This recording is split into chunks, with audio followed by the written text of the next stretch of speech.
probinsya, mga naglalakihang mansyon, halos tabi-tabi dito sa Barangay Santa Rosa sa Alaminos, Laguna. Italian Village ang tawag nila dito dahil ang mga bahay na ito kata ng pagtatrabaho sa Italia ng ilang dating residente dito.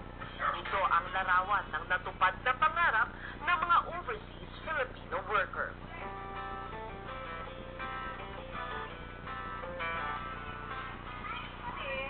Gaya ng mag-asawang Eddie at Rodelio na umuwi pa mula Italy para dito magpasko, kapiling ang mga kapamilya. Ikumpara niyo yung kaibahan, ang naging kaibahan ng Mas buhay. magandang buhay. Siguro po kung hindi maganda naman ang trabaho niya dati, makakaano rin, pero hindi gaya kung yun lang ngayon. Hindi namin na napatapos namin yung Ganun. aming anak na nakapagtapos sa mga pag-aaral, na ibigay namin ang gusto.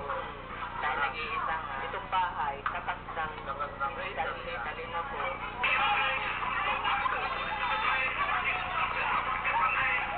Pero hindi lahat ng homecoming ay kasing tamis.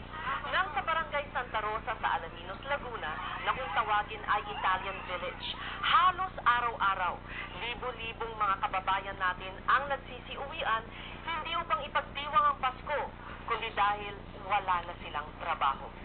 Kasama ang ibang correspondents sa iba't ibang parte ng mundo, kamustahin natin ang ating mga OFWs sa gitna ng lumalalang global financial crisis. Magandang gabi. Ako po si Ces Orenia Drilon at ito ang The Correspondent.